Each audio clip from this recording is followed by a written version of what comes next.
نذیر اور سلیم اپنی امی کے ساتھ دوسرے شہر سے خالو جی کے گھر آئے ہوئے تھے۔ سلیم نے گھڑی دیکھی، رات کے 8 بجے تھے۔ اس نے پوچھا، خالو جی، آپ کے علاقے میں اتنا اندھیرا کیوں ہے؟ بیٹے، یہ علاقہ ابھی پوری طرح آباد نہیں ہوا، ابھی اسے ترقی دی جا رہی ہے، سڑکوں پر بتیاں بھی نہیں لگی ہیں، اس لیے رات میں اندھیرا رہتا ہے، خالو جی نے جواب دیا۔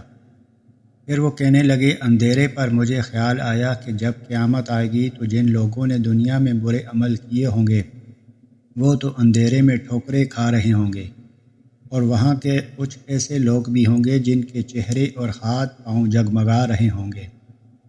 یہ کون لوگ ہوں گے ابو جی؟ فرید نے بھی گفتگو میں حصہ لیا۔ اس کے جواب میں ایک حدیث نبوی سنو۔ آپ صلی اللہ علیہ وآلہ وسلم نے فرمایا، میں قیامت کے روز اپنی امت کے لوگوں کو پہچان لوں گا۔ کسی نے پوچھا، اے اللہ کے رسول، وہاں تو ساری دنیا کے انسان جمع ہوں گے، یہ کیسے ہوگا؟ آپ صلی اللہ علیہ وآلہ وسلم نے فرمایا، ایک پہچان تو یہ ہوگی کہ وضو کے نور کی وجہ سے میری امت کے چہرے اور ہاتھ پاؤں جگمگا رہے ہوں گے۔ پھر خالو جی نے کہا، اس کے لیے ضروری یہ ہے کہ وضو اچھی طرح کیا جائے اور اس کے فرائض اور سنتوں کا پوری طرح خیال رکھا جائے۔ نماز کے لیے وضو شرط ہے، اگر وضو اچھی طرح نہ کیا گیا تو نماز بھی نہیں ہوگی۔ خالو جی، اچھی طرح وضو کرنا کیا بہت مشکل ہے؟ سلیم نے پوچھا۔ نہیں تو یہ آپ سے کس نے کہہ دیا؟ میں آپ کو چند بنیادی باتیں بتا دیتا ہوں کہ وضو میں کن باتوں کا خیال رکھنا ضروری ہے۔ وضو میں 4 کام فرض ہیں، ان میں سے کوئی فرض ٹوٹ جائے یا جسم کے جن حصوں کا دھونا فرض ہے ان کو دھوتے ہوئے بال برابر جگہ بھی سوکھی رہ جائے تو وضو مکمل نہیں ہوتا۔ رشید بیٹے، آپ کو یاد ہیں وضو کے فرائض؟ جی ہاں ابو جی۔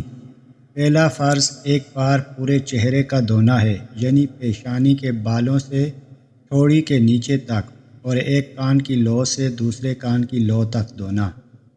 دوسرا فرض ہے ایک بار دونوں ہاتھوں کو کہنیوں سمیت دھونا۔ تیسرا فرض ہے ایک بار چوتھائی سر کا مسح کرنا، اور چوتھا فرض ہے ایک بار دونوں پیروں کو ٹخنوں سمیت دھونا۔ رشید نے جواب دیا، مگر خالو جی، ہم تو ہاتھوں، پیروں اور چہرے کو 3 بار دھوتے ہیں۔ سلیم نے حیرانی سے پوچھا، بالکل ٹھیک کرتے ہو، اس لیے کہ وضو میں ہر عضو کو 3 بار دھونا سنت ہے۔ اس طرح وضو زیادہ اچھی طرح ہو سکتا ہے اور کسی عضو کے سوکھے رہ جانے کا خطرہ بھی نہیں ہوتا۔ سنت پر عمل کا ثواب بھی ملتا ہے، خالو نے سمجھایا۔ وضو کی سنتیں کیا ہیں خالو جی؟ نذیر نے سوال کیا۔ بیٹے، وضو میں 15 سنتیں ہیں، ان میں سے چند یہ ہیں: اللہ کی رضا اور آخرت کے اجر کی نیت کرنا، بسم اللہ الرحمن الرحیم پڑھ کر وضو شروع کرنا، ہر عضو کو 3 بار دھونا، پورے سر کا مسح کرنا، دونوں کانوں کا مسح کرنا اور مسواک کرنا۔ ابو جی، مسواک کرنا بہت ضروری ہے؟ نوید نے پوچھا۔ مسواک کرنا فرض تو نہیں ہے، لیکن پیارے نبی صلی اللہ علیہ وآلہ وسلم مسواک کرنے کا غیر معمولی اہتمام فرماتے تھے، بلکہ ایک حدیث میں تو آپ صلی اللہ علیہ وآلہ وسلم نے فرمایا، اگر مجھے امت کی مشقت کا خیال نہ ہوتا تو میں حکم دیتا کہ وہ ہر عضو میں مسواک کیا کرے۔ میرا ایک دوست ہمیشہ قبلے کی طرف رخ کر کے وضو کرتا ہے، سلیم نے کہا۔ بیٹے، تمہارا دوست بہت اچھا کرتا ہے، قبلے کی طرف رخ کر کے وضو کرنا مستجب ہے، یعنی اسی طرح وضو کرتے ہوئے ذرا اونچی جگہ بیٹھنا کہ پانی بہہ کر اپنی طرف نہ آئے، دائیں ہاتھ سے کلی کرنا، بائیں ہاتھ سے ناک صاف کرنا، بائیں ہاتھ سے پیر کو مل مل کر صاف کرنا، یہ سارے کام بھی مستجب ہیں، ان کا خیال رکھنے سے وضو بہتر ہو جاتا ہے۔ ابو جی، میرا ایک دوست جب بھی وضو کرتا ہے تو باتیں کرتا رہتا ہے، فرید نے کہا۔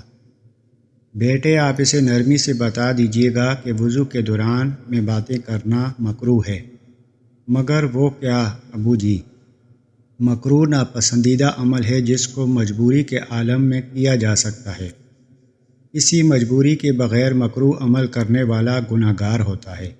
کچھ اور کام بھی ہیں جو وضو کے دوران میں مکروہ قرار دیے گئے ہیں، مثلاً وضو کرتے ہوئے پانی ضائع کرنا مکروہ ہے۔